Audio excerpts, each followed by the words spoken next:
अस्सलाम वालेकुम, ज़मा नूम डॉक्टर सईदा है और ज़ curative section directorate general health services के डायरेक्टर क्यूरेटिव यमा कुम जे कि मुंग उस वलार यू दा ऑक्सीजन प्रोडक्शन प्लांट थे और दा से ऑक्सीजन प्रोडक्शन प्लांट द दूना कैपेसिटी दा चे दे 1500 लीटर पर मिनट ऑक्सीजन प्रोड्यूस कई और दा प्लांट पूरा पाकिस्तान की 15 जोड़ शुवी दी और खैबर पख्तूनख्वा के यूनिसेफ पर कोलैबोरेशन सरा दुआ जोड़ शुवी दी यो बचार सदी के दे वुमेन चिल्ड्रन हॉस्पिटल और यो एबटाबाद के दे دې پلانټ ټولو کې خبره دا ده چې مخکې به په سرکاري هسپتالونو کې موږ په پیسو باندې اکسیجن اخیستلو خو دې پلانټ چې کله د یونیسف په کولیبوریشن کې هیلث ډپارټمنټ او حکومت د روټس کې خودلو بنیاد کې خودلو خو دې کانسپټ یو چې یو د پیسې بچت کیږي او بڑا یو وی کنټینیوس لګاتار سپلای وی د اکسیجن د مریضانو لپاره اور داسې هسپتال چې کوم دی اوس 200 بیډ هسپتال دی چې دلته کنټینیوس اکسیجن سپلای په دې پلانټ په وجه کېږي لګیا دی دونه کیپیسټي دا یعنی کې دونه زیات اکسیجن پروډکشن کوي چې د هسپتال نه علاوه په ډیسټریکټ 400 کې نور سرکاري هسپتال او پرایویټ هسپتال ته هم دا اکسیجن ورکول شو نو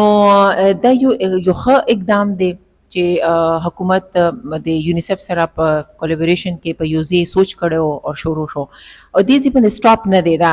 دینه علاوه هم حکومت کوشش کوي لګیا دي چې نور ډیسټریکټو کې هم د کشانته پلانټونه ولګي او بلکې د زیات سترونګ کیپیسټي والا لګول کوشش ته او بلکې پایپلاین کې دي تقریبا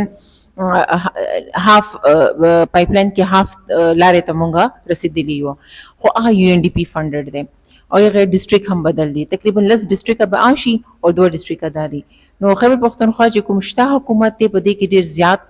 اکټیو دي او ډیر تیزی سره په دې باندې کار لګیا دي نو کانسپټ خو کووډ په وجه شروع شوی او خو ماشومان چې کوم د 15 کالو نه لاندې دي او ښځې چې کوم ډېر زیات ایمرجنسي کیر چاته پکاري اکسیجن ډېر زیات نیری نو د پلانټ په وجه مریضان به علاج پاتې نه یا نو دا یو ښه غدي قدم دی او هیلث ډپارټمنټ همیشه د دې لپاره به کنټینیوس کار کوي تھینک یو سو مچ ډاکټر صاحب اوس په تنګیتا یا شفقدر تا یا د ډیسټریکټ هسپتال چې کوم دي داغینه مدینه گیس هغه به بالکل سلیکشن ولې شو دا تاسو څنګه د لاسو ذکر وکړو جی جی د تاسو دا کوېسچن چې کوم اول ادي کې ولې سیټ اپ شروع شو انیشل کانسپټ دا چې موږ ډیټا په حساب باندې کار کوو چې کوم داسې ډیسټریکټ چې چیرته د اکسیجن ډیمانډ زیات وي مریضان یې زیاتی نمونیا کیسز زیاتی داسې ماشومان چې 15 کالونو لاندې او نمونیا یې او هغه په وجه هغه مورټالټي زیاته ده موربیډیټي هم زیاته ده موږ یو سیستم دی ډي ایچ آی ایس سیستم دی وخت ډیټا کلیکټ کیږي د ټول کې پینا په ډیټا مطابق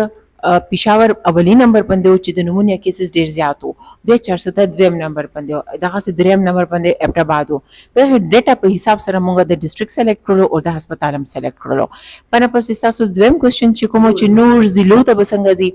نور ضلعو هم دغه کا طریقه کار د ډي ایچ آی ایس سیستم چې کله ډیټا راځي د نمونیا سونه کیسز دي او دا ډیټا سرکاري زمونږ ډایریکټریټ ته راځي